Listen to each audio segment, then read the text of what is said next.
반갑습니다. 게시탐정 장전도사입니다. 예, 저번 시간에 이어서 S도서 추리 강해 두 번째 시간 들어가겠습니다. 죄송합니다. 어제는 계속 이 밥그릇만 하려고 밥맛을 못 봤는데 예, 충분히 배경 설명한 듯하니 오늘은 바로 본문으로 들어가겠습니다. 에스더 1장에서는 우선 이제 크세르크세스 왕에 대해 설명합니다. 이 사람이 인도에서 에티오피아까지 127개도를 관대하게 다스리고 수도 수사의 궁전에서 모든 관리들을 불러 모아 관대하게 술판을 벌이십니다. 게다가 고대 절대 왕정의 분위기와는 사뭇 달라요. 억지로 술을 권하지도 않고 강요하지 않고 알아서 마시게 하시니 이는 현대인들도 본받아야 할 자세입니다. 매우 관대해요. 사실 여기서부터 반론이 들어옵니다. 아무리 그래도 그렇지 중앙과 지방의 모든 관리들이 6일도 아니고 6개월씩이나 술판 벌이고 나다빠졌으면 나라가 제대로 굴러가염? 하지만 이때가 크세르크세스 왕이 그리스 정벌을 위해 준비하고 있던 때인 만큼 군대의 사열식을 겸하여 중앙과 지방의 무관들의 노고를 치하하고 원정군의 물자와 군수품을 조달해야 될 지방과 중앙의 관리들을 위로하고 격려할 이유는 충분합니다. 소금 먹은 놈이 물 캔다 그러잖아요. 뭔가 얻어내려면 얼마를 쳐매겨놔야 일이 술술 풀리는 겁니다. 그 조선시대의 탐욕스러운 사도들도 세금 왕창 뜯어내기 전에 뭐 했어요? 먼저 마을 잔치부터 열었죠. 백성들과 마을 유지들을 진탕 먹여놓은 후에 슬슬 본론을 꺼냅니다. 예? 서서히 돈 얘기가 시작되고 얼굴이 창백해지지만 이미 미리 얻어먹은 게 있으니까 거절하기 심히 곤란하죠. 수산궁에서의 파티도 이런 맥락에서 보시면 됩니다. 그 많은 무관들과 관리들이 한 큐에 담을 순 없죠. 오늘은 에티오피아, 내일은 메디아, 모레는 박테리아, 글피늘, 리디아 하는 식으로 각 지역의 관리들을 로테이션으로 불러 모아 판을 벌린다면 제국의 영토가 127개의 도인이 180일 안에 얼추 쇼부를 칠 수 있지 않았겠어요? 술이 들어가니 슬슬 크세르크세스 왕은 신하들에게 와이프인 와스디를 보여줄 생각을 합니다. 관대하죠. 제국의 왕후 미스 페르시아 진은 됐을 겁니다. 이 와스디라는 이름 자체가 사랑스럽다, 이쁘다 뭐 이런 뜻이라고 하니 금상첨화죠. 왕관 예쁘게 쓰고 메이크업을 하고 술자리에 나와줄 것을 부탁받은 와스디. 그렇지만 남편이자 대왕 샤한샤 왕중왕인 크세르크세스의 부탁을 개코로 지져봅니다. 물론 혹자는 크세르크세스 왕이 와스디 왕비에게 올 누드로 왕관만 쓰고 오게 하여 신하들에게 왕비의 나체를 보여줄 생각이었다고 합니다. 심히 관대하십니다. 국내에 도입이시고 판사님 저 아무 말 안 했습니다. 상식적으로 말도 안 되는 소리죠. 그냥 이쁜 마누라를 자랑하고픈 그런 마음이라고 보는 게 맞습니다. 그러나 와스디는 그 제의를 거절하는데 이게 왕에게는 엄청난 분노를 일으킵니다. 사실 이렇게 생각해 볼 수도 있어요. 와스디가 지금이 남편에게 잘 보일 기회다 싶어 오히려 평소보다 더 섹시하고 예쁘게 차리고 나갈 수도 있었을 겁니다. 거절당한 왕 입장에서도 꺼래 전시험에 있어가지고 하면 한 번 웃고 말았을 수도 있죠. 현대인의 관점이라면 이럴 텐데 그 당시는 생각이 좀 달랐던 모양입니다. 아니면 하나님께서 직접 개입하셔서 그런 생각들을 못하게 마인드 컨트롤을 하셨을 수도 있고요. 하지만 상식적으로 한 번 더 생각해 봅시다. 세상에 어느 아내가 술에 꼬라있는 남자들 앞에 꽃단장하고 나가는 걸 좋아하겠어요. 마담도 아니고 내가 마담이여 레지어 나가요요. 심지어 제국의 중전인데 와스리도 여인들을 모아서 자기가 주관하는 파티를 벌이고 있는데 아내 건들 앞에서 가오가 있지요. 와스리 입장에서는 거절할 이유가 충분합니다. 어쨌든 단단히 빡친 이 크세르크세스 왕은 술김에도 그냥 처리 안 했어요. 규례에 따라 현자들에게 문의하여 법대로 합시다 이랬다는 거죠. 법치주의 좋네요. 그런데 다같이 술에 꼬라해서 그러지는 몰라도 어째 법조인들과 현자라는 인간들 그 상황에서 제정신 박힌 놈들이 많으면은 아이고 주상전하 그러면 아니 되옵니다 해야지. 안 된다고 지근을 하기는 개뿔. 와스디 왕비를 쫓아내라는 소리를 조언이랍시고 합니다. 그래야 아내들이 남편을 멸시하지 않는다는 말같지도 않은 소리라는 게. 그 말에 진심이 느껴지는 걸 봐서는 다들 집에서 부인한테 얻어 터지고 사는 모양입니다. 하여튼 다 똑같은 놈들끼리 모여가지고. 좌우지간 그날로 와스디 왕비는 폐서인이 되고 크세르크세스 왕은 이혼남이 됐습니다. 돌싱이 되고서야 마누라 생각이 났던지 왕이 와스디를 다시 데려올까 하자 대신들은 기절 초풍을 하자. 당연하지. 와스리야 돌아오자마자 그 신하들 가만 놔두겠어요? 그 인현왕후랑 장희빈 얘기 잘 생각해봐요. 그거. 어쨌든 이 대신들은 왕에게 전처와 재결합하지 말고 새로 참한 아가씨를 뽑아서 왕비로 삼으라고 조언합니다. 잘 읽어보면 새 왕비를 어떻게 모집할지를 어디로 데려와서 누구한테 맡길지까지 소상하게 진언하는 걸 보면 이놈의 신하들은 왕과 와스디 왕비가 재결합하는 걸 결사적으로 저지하고자 무진 애를 쓰고 있었던 것 같습니다. 당연히 남자로서 싫어할 턱이 없는지라 크세르크세스 왕은 오케바리 한마디로 동의하고 마침내 에스더스의 서막이 끝났습니다. 그리고 가장 먼저 등장하는 우리의 주인공 모르드게, 베냐민 지파 기스의 증손 시므의 손자 야일의 아들, 여기서 이미 실존 인물 인증샷. 사실 바로 다음에 이어지는 바빌론 왕 느부갓네살이 끌고 갔던 유다의 여호야긴 왕과 함께 끌려갔던 포로들과 함께 예루살렘에서 끌려갔던 자라고 모르드게를 소개하고 있는데, 그렇게 따지면 모르드게는 거의 100살에 가까운 노인이어야 돼요. 에스더는 아무리 못해도 70은 돼야 됩니다. 이것을 들며 에스더스의 허구성을 지적하는 이들이 꽤 많습니다. 근데 상식적으로 생각해봐요. 진짜 그게 모르드게가 그때 끌려온 사람이라는 뜻이겠어요? 그렇게 끌려온 유다 포로의 후손이라는 의미겠죠. 그리고 사실 한글 성경에서의 표현이 좀 불명확하게 돼서 그렇죠. 영어 성경 연구한 학자들은 바빌론 왕 느부갓네살에 의해 유다 왕 여호야긴과 함께 예루살렘에서 끌려온 자가 모르드게가 아니라 모르드게의 증조 할아버지인 기스를 칭하는 것이라는데 무게를 두고 있습니다. 즉 그 표현의 원래 의미는 모르드게는 베냐민 지파 기스의 증손자, 시므이의 손자 야일의 아들인데, 그의 증조 할아버지인 기스는 바빌론 왕 느부갓네살이 끌고 갔던 유다의 여호야긴 왕과 함께 끌려갔던 포로들과 함께 예루살렘에서 끌려갔던 자라는 의미입니다. 증조 할아버지 때 포로로 끌려와서 바빌론에 왔다가 모르드게 때에 일어났다면 충분히 가능성이 있죠. 모르드게의 출신 정분 의심하실 필요 더 없습니다. 새롭게 미스 페르시아 선발대회 겸 페르시아 왕비 보궐선거가 열립니다. 모르드게도 금과 옥조처럼 키워온 사촌 여동생 에스더를 궁으로 보냅니다. 유다 포로 출신임을 밝히지 않고 보안을 유지하라는 엄명과 함께, 그리고 모르드게는 매일 여인들이 머무는 궁전 전각 앞을 순찰하며 에스더를 지켜봅니다. 그리고 하나님의 직접 개입하심으로 에스더는 미스 페르시아 진의 왕관을 쓰게 됩니다. 미인 대회에 우승하고 싶으면 하나님에 대한 절대적인 믿음과 사랑을 먼저 지니라는 것을 에스더를 통해 알 수 있습니다. 크세르크세스 왕이 좋아서 입이 찢어지고 침이 제일제일 흘렀는지는 모르겠습니다만은 기다렸다는 듯이 왕관을 씌워주고 빠틱하지 열며 에스더를 물고 빨고 하던 것도 간대 없이 불과 그 다음 절에서 왕은 또다시 처녀들을 불러모으고 있습니다. 갓나 새끼. 아유, 남자의 사랑 따위는 해 이래. 하여튼 김태희랑 살면서도 김미화랑 바람나는 게 이 남자들 심부라니까요. 그리고 모르드게가 왕궁의 성문에 버티고 앉아있으며 에스더는 여전히 모르드게의 명령에 따라 자신의 출신 성문에 대한 보안을 철통같이 지키고 있습니다. 철통 보안! 통신 보안! 예? 본 탐정의 추리가 시작되는 것은 여기서부터입니다. 사실 직접적으로 언급이 안 돼서 그렇죠.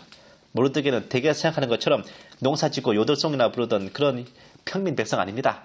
2장 5절에 보시면 수산 궁에 한 유대인이 있었으니 궁정에서 근무하는 관리입니다. 모르드게가 10개월의 다니엘이나 느헤미야처럼 페르시아 제국에 등용돼서 요직에 올라간 인물이죠. 게다가 매일 하렘을 순찰하며 자신의 여동생인 에스더가 어떻게 지내는지 알아볼 수 있었다는 거. 모르드게 보통 관리도 아닙니다. 남녀가 유별한 시절에 하렘을 내 집 안방처럼 드나들며 순찰을 해야 이거 아무나 합니까 이게? 물론 우리 기독교의 성경책과는 다르게 카톨릭 성경에 보면 모르드게는 사실 1장부터 바로 등장합니다. 1장부터 이미 모르드게는 궁정의 내시인 박하나가 아니고 빅다나와 데레스가 왕을 모살하려 하는 음모를 엿듣고 그에 대한 탐문 수사를 한 후 지체 없이 고변하여 그들을 처형당하게 합니다. 그리고 빅다나와 데레스가 모르드게에 의해 적발되고 처형된 것을 전해 들은 하만은 모르드게에게 앙심을 품죠. 이후에 우리가 보는 성경에 나오는 에스더서 1장이 시작됩니다. 즉 지금 우리가 읽고 있는 개혁 성경이나 킹제임스 이런 데 나오는 에스더서는 1장의 앞부분이 편집된 얘기입니다. 어쨌든 이런 이야기 기록들을 미뤄볼 때 모르드게는 페르시아 국왕 직속의 첩보기관에 근무하는 요원일 것으로 보입니다. 당대 페르시아에는 소위 왕의 눈, 왕의 귀라 불리는 국왕 직속의 암행어사 겸 첩보원들이 존재했습니다. 그러나 그가 왕의 성문에 앉아 있었다는 것으로 보아 수사 왕궁의 수문장 또는 경비대장 혹은 국왕 친위대의 지휘관 직책도 맡고 있었다는 걸 알 수 있죠. 성전 맡은 자라고 된 직책이 성전경비대장입니다. 대놓고 첩보요원이랍시고 땡길 수 없으니까 공식적인 직책은 친위대의 수문장으로 행세하며 왕궁 전체를 검열하며 당연히 하렘도 그의 수사권 아래에 있었을 것으로 보입니다. 빅다나와 데레스의 역무를 엿드는 후 본인의 추가적인 탐문 수사를 거친 후 왕에게 보고했다는 것으로 볼 때 이거는 말단 직원도 아니라 어느 정도 직급이 있는 간부 요원이었다는 추리도 가능하죠. 또한 입궐하는 에서드에게 출신 성분과 자신과의 혈연관계를 숨기고 보안을 지키라는 명령을 내는 이유도 여기서 납득할 수 있습니다. 지금도 중요한 기밀을 다루거나 비밀 공작 임무를 수행하는 특수요원들은 가족관계나 사생활에 대해 함부로 발설하지 못하게 되어 있거든요. 혹시라도 에스더가 부지 중에 누설하게 되면 에스더를 포섭하여 모르드게에게서 뭔가를 캐내려는 자들이 있을 수도 있으며, 생각해봐요. 제국의 007 첩보요원이 왕비의 양아버지 겸 사촌 오라비라고 하면 모양새가 영 안 좋습니다. 그에게 앙심을 품는 자들이 에스더에게 위해를 끼칠 수도 있고요. 결국 모르드게는 첩보요원으로서 당연히 지켜야 될 보안 수칙을 입건하는 에스더에게도 준수하게 한 겁니다. 잘 생각해보시면 이때는 아직 하만에 의한 유대인 말살 음모가 진행되던 때도 아닙니다. 유다 포로 출신으로 전대 다니엘이 수석 총리에 오르고 후대의 느헤미야가 술관원 겸 속주 총독까지 오르고 모르드게 본인이 첩보기관의 간부요원을 거쳐 왕궁 성문 수문장 내지 경비대장 국왕 친위대 지휘관까지 올라가는 마당에 유다 포로 출신이라는 게 무슨 걸림돌이에요. 근데 왜 굳이 에스더한테 네 출신을 숨겨라 했겠냐고요. 나 겨우 2장 지나갔는데 벌써 만리장성을 쌓고 있습니다. 3장이 시작되면 역무를 진압한 모르드게 대신 뜬금없이 아각 사람 함므나다의 아들 하만이 승진하여 재상으로 임명됩니다. 명색이 1인 지하 만이지상의 영의정 대감이라서 크세르크세스 왕도 자신이 임명한 재상인 그에게 모든 신하들이 대가리 쳐박고 경의를 표하도록 명령했죠. 과연 그 말대로 그가 왕궁을 드나들면 모든 신하들이 넙죽 엎드려 절을 하고 경례를 하는데 뜻밖에도 모르드게만은 절도 안 하고 경례도 안 합니다. 이에 주변 신하들이 모르드게에게 어이 왜 명령을 안 따르고 별을 안 하세요? 라고 그래도 모르드게는 내 맘이야! 하고 요지부동입니다. 과연 첩보기관의 요원인지라 모르드게는 마케도니아 사람으로 명시되어 있는 하만에 대한 신원조회를 해서 그가 과거 사울왕에 의해 멸망하고 사무엘에 의해 처형당한 아말렉 왕 아각의 후손임을 알았을지도 모릅니다. 왕의 명령이라 그래도 유대인으로서 아말렉의 후손 따위에게 절한다는 게 언감생신이죠. 주변에서 하도 갈고내니까 결국 모르드게는 첩보요원의 수칙을 어기고 내가 유대인으로서 아말렉의 후손 따위에게 절할 수는 없다고 내질러버립니다. 안나 다를까 간신배들이 뽀르르 달려가 하만에게 모르드게가 유대인 출신임을 고해 바쳤고 하만은 가뜩이나 모르드게가 자신에게 뻣뻣하게 구는 것도 기분이 역같은데 자기의 동족들을 몰살시키고 우리 조상님 아각왕을 끔살시킨 유대인이라는 것에 이를 갈기 시작합니다. 이참에 개인적인 복수도 하고 옛날에 테이큰에서 리암 니슨이 그랬죠. 나한테는 아주 개인적인 일이야! 라고요. 통상 개인적인 감정은 없었는데 이러는데 아주 개인적인 일이었습니다. 개인적인 복수 겸 조상들의 원수도 갚을 겸 겸사겸사 모르드게뿐만 아니라 페르시아 제국 내 유대인들을 다 쓸어버리자 하는 마음을 품게 되죠. 그래서 그는 크세르크세스 왕에게 가서 유대인들이 제국의 법도를 준수하지 않고 동화되지도 않고 영법 부탁이 굴고 있으니 자신이 나서서 그네들을 몰살시키겠다고 진언해버립니다. 심지어 은 1만 달란트라는 그에게 뇌물까지 바치면서 마침내 모두가 다 아는 아달월 13일에 12월 13일에 모든 유대인들을 진멸하고 그들의 모든 소유를 빼앗도록 하는 법령이 국회를 통과합니다. 아니지 국무회의만 통과했나? 옛날에 문재인이는 국가인권기본계획안은 그냥 국무회의에서만 통과시키던데. 이때는 크세르크세스 왕 제위 12년 앞서 180일짜리 파티를 열고 기세 좋게 그리스를 침공했다가 비오는 날 먼지나게 그리스에게 얻어터지고 도망쳐온지라 국력은 국력대로 피폐하고 나라는 나라대로 소란스럽고 패전으로 인해 왕의 위엄과 가오다시도 떨어지고 여러모로 왕에게 있어서 악재의 연속이었습니다. 유사 이래로 이런 경우에는 다른 곳으로 시선을 돌릴 수 있는 빅이벤트를 열거나 희생양을 만드는 게 일반적인데 바로 유대인들이 하필 걸려든 겁니다. 희생양으로. 가만히 있어도 하만이라는 재상이 알아서 다 처리하겠다고 하니 왕 입장에서는 손해볼 거 없죠. 유대인들에게 백성들의 불만을 돌리고 그들을 멸절시키며 재산들을 빼앗아 국고로 들인다면 패전으로 인한 손실도 메꿀 수 있으리라는 계산이 서 있었을 겁니다. 그렇게 생각했겠지만 이것은 단순히 유대인에 대한 원수를 갚기 위한 음모만이 또 아니었습니다. 이것은 명백한 하만의 역모였습니다. 역모, 국왕에 대한 역정모였어요. 이걸 뒤늦게 깨닫는 크세르크세스 왕은 하만에 대해 극도로 분노하게 됩니다. 이건 뒤에 설명하겠습니다. 각설하고 서로 합을 맞춘 크세르크세스 왕은 술잔을 마주치며 부어라 마셔라 건드레 만드레 합니다. 그러나 그 법령이 반포되자 페르시아 수도 수사 시내는 혼란에 빠집니다. 이쯤에서 생각해봐야 할 것은 당대 페르시아는 매우 모범적인 다문화 국가였습니다. 모든 민족이 동등하게 대우받았고 본토 페르시아인이나 타민족 출신이나 차별 같은 거 그다지 없었어요. 국가 정책이 그러니 마치 백성들도 여러 민족이 어울려 사는 걸 당연하게 여겼고 일제강점기에 쪽발이들이 우리나라 사람들 무시하고 구박했던 것처럼 그런 일들도 그다지 찾아보기 어려웠습니다.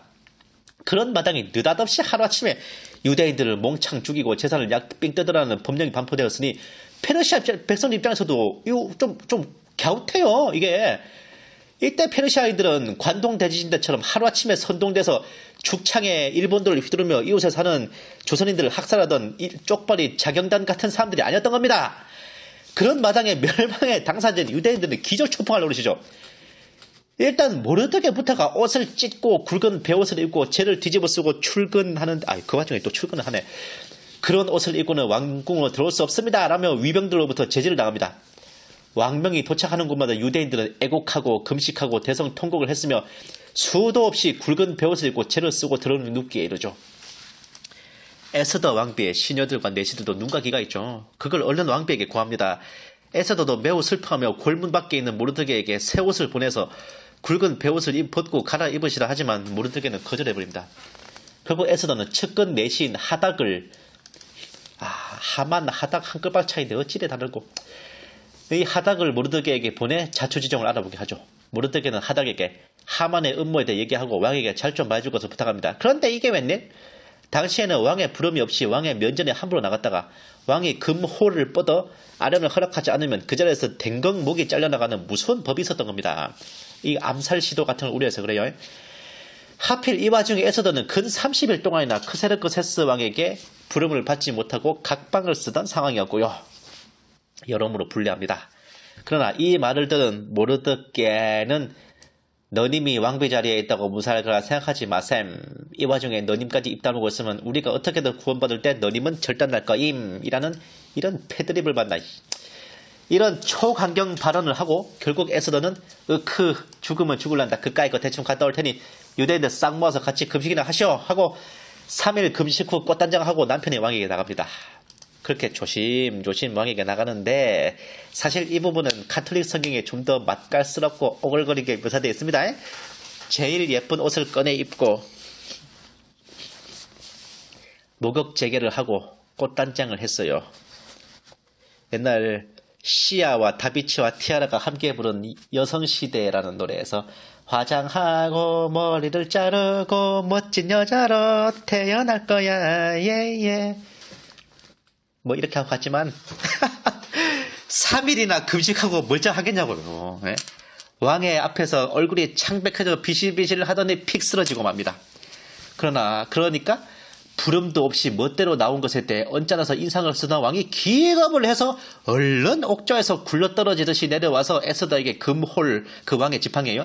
그걸 내밀어서 만지게 하고는 몸소 에스더를 끌어안아 부축합니다.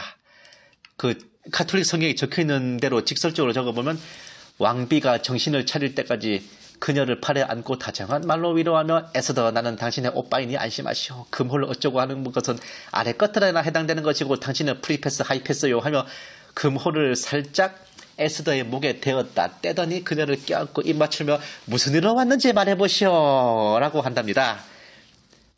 참 오빠 믿지 드립은 참으로 유서가 깊은 거였네요. 그러고 보니까 오빠 믿지 뭐 이런 거. 뜻하지 않게 청순 가련 병약한 히로인 컨셉으로 왕의 취향을 제대로 저격했나. 에스더는 언제 소방 맞았나는 듯 제대로 왕의 마음을 빼앗습니다. 역시 이래저래 해도 본처가 최고라니까요. 그럼에도 불구하고 그냥 그날 다이렉트로 말해도 될 거를 우선 제가 오늘 술판을 마련하겠으니 하만과 손잡고 오십시오 합니다. 이 부창부수라고 뭔가 얻어내기 전에 한 상 먹여놓고 손 내미는 거를 남편한테 배웠네. 이거. 소금 먹은 놈이 물 켠다고 뭐 며칠씩 얻어먹고 나니까 에스더가 요구하는 걸 왕이 끽소리도 않고 들어주잖아요. 그저 눈에 하트가 뿅뿅 빛나 에스더에게 나라의 절반이라도 떼주고 싶을 만큼 푹 빠져있는데 아니 원하는 거 그냥 말해도 들어줄 거를 자기에게 배운 대로 먼저 한 상 먹여놓고 말을 꺼내겠다는 그 성의에 에스더가 더 이쁜 거죠. 정신없어요. 왕이 정말 좋아서 하만 콜 해서 두 절치는 에스더가 차려놓은 술상 앞에 마주 앉습니다. 그러나 한창 분위기 좋고 너무나 흡족하게 술판을 벌인 후에도 왕이 뭘 원하는지를 묻는 말에 에스더는 제 소원은 내일 제가 두 분을 위해 마련한 술판에 한 번 더 나와주시는 거예요. 그리 해주시면 내일은 말씀드릴게요. 너무나 아름다운 태도에 왕은 물론이요 하만도 기분이 잔뜩 째져서 왕궁을 나옵니다. 성문에서 자기를 보도 눈 하나 깜빡하지 않는 모르드게를 보고 하만은 좋았던 기분이 도로 들어오지죠. 가진 권세로 미루어 보아 저놈을 당장 베어라 해도 될 것 같죠? 근데 왜 못했게요? 앞에 있는 모르드게도 명색이 국왕 직속 첩보요원이에요. 왕궁 친위대 지휘관이라고요.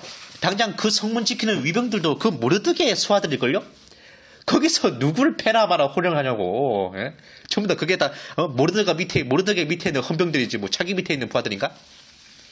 결국 나는 새도 떨어뜨린다는 1인지하 만인지상의 영의정 대감도 결국 묵묵히 참고 집으로 돌아올 수밖에 없었습니다. 페르시아 법치주의 끝내줘야 해? 물론 집에 와서는 마누라를 앉혀놓고 친구들을 불러모아 자신이 얼마나 잘났는지 잔뜩 노가리를 늘어놓고 그래도 해야 언짢은 기분이 풀지요. 에스더 왕백의 왕과 함께 초대받은 사람은 나밖에 없었느라고 그것이 독사과인지도 모르고 개들은 거드름을 피우다가 모르드게를 보니 다 필요 없고 기분만 나쁘다라고 토로해버립니다. 그러나 마누라인 세레스와 친구들이 23m짜리 높이로 교수대를 세우고 내일 왕에게 청하여 모르드게부터 거기에 달아버린 뒤에 즐겁게 왕과 함께 파티에 가라고 합니다. 놀고 있네.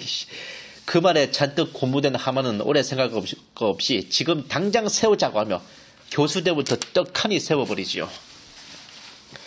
과연 이러한 위기를 우리의 주인공 에스더와 모르드게는 어떻게 극복하고 하만의 영모를 진압하게 될까요? 에스더 추리 강해 다음 시간에 계속됩니다. To be continue.